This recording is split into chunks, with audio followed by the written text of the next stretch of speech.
By chapter 9, Hayek has already made his central economic argument. Central planning fails because knowledge is dispersed. But now he turns to something deeper, something darker. The chapter is not about prices, it is about power. Because once a society commits itself to comprehensive planning, a new problem appears, one that no technical expertise can solve. Who decides, and by what moral standard? Hayek begins with a simple but devastating observation. A planned society requires agreement, not just on means but on ends. And free societies do not agree on ends. People value different things: security, freedom, equality, tradition, faith, innovation, leisure, ambition. In a market society, these differences coexist. No single ranking is imposed. But in a planned society, someone must decide which values come first. And once values are ranked centrally, those who disagree are no longer merely different, they are obstacles. Why power concentrates? Hayek explains that planning cannot remain neutral. A plan must be coherent, and coherence requires authority. So power concentrates, not because planners are evil, but because planning demands it. The system rewards those who are decisive, untroubled by moral doubt, willing to subordinate others' wishes to a single overriding goal. In other words, not the best, but the most ruthless. This is not an accident. It is a selection mechanism. Think Stalin, Pol Pot, or Mao. The moral trap. Here Hayek introduces one of his most uncomfortable claims. In a planned system, good intentions become a liability. Why? Because planners who hesitate, who question, who sympathize, who doubt, cannot enforce the plan consistently. And inconsistency is treated as sabotage. Some moral restraint becomes disqualifying. The system does not require monsters. It produces them. Why propaganda becomes necessary? Because agreement cannot be real, it must be manufactured. Hayek explains that planners rely on simplified narratives, moral slogans, enemy images, and myths of necessity.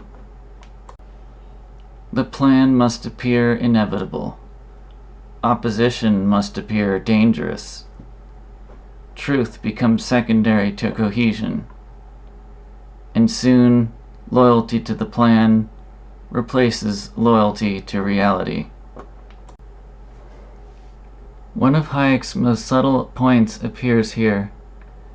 In a planned system, responsibility becomes diffuse. No single person chooses outcomes. Everyone follows instructions.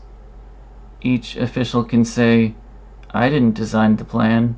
I only implemented it. I followed procedure." Moral responsibility dissolves into administration. And so when harm occurs, when lives are disrupted, when families are displaced, when suffering spreads, no one is accountable. The plan did it. Rules replace judgment. Hayek warns that centralized systems do not trust human judgment. They replace it with rules, forms, quotas, targets, compliance. Officials are no longer asked, "Is this right?" They are asked, "Is this permitted?" And once moral judgment is removed, atrocity becomes procedural. The most dangerous acts are not committed in rage, but calmly, methodically, and with paperwork. Why ordinary people become complicit. Hayek is careful here. He does not argue that most participants are evil. He argues something more disturbing, that systems of total coordination make decency irrelevant. Ordinary people survive by adapting, by conforming, by not standing out. And over time, what once felt wrong comes to feel normal. Not because people approve of it, but because resisting it has become too costly. And this is why Hayek's warning is not psychological. It is structural. He does not argue that planners intend tyranny. The final warning of the chapter. Hayek does not argue that planners intend tyranny. He argues something more disturbing, that tyranny is the logical outcome of a system that demands total coordination of human purposes. Once society becomes a single machine, those who control the machine must control the people inside it, and moral responsibility dissolves into procedure. Chapter 9 is where Hayek stops debating economists and starts confronting citizens. This is not a question of efficiency. It is a question of character. What kind of people rise to power when disagreement becomes disobedience? What kind of society survives when conscience becomes a threat? In the next chapter, Hayek will show how this logic plays out in the modern state. Because once power is centralized, it does not remain unused. Thank you for watching.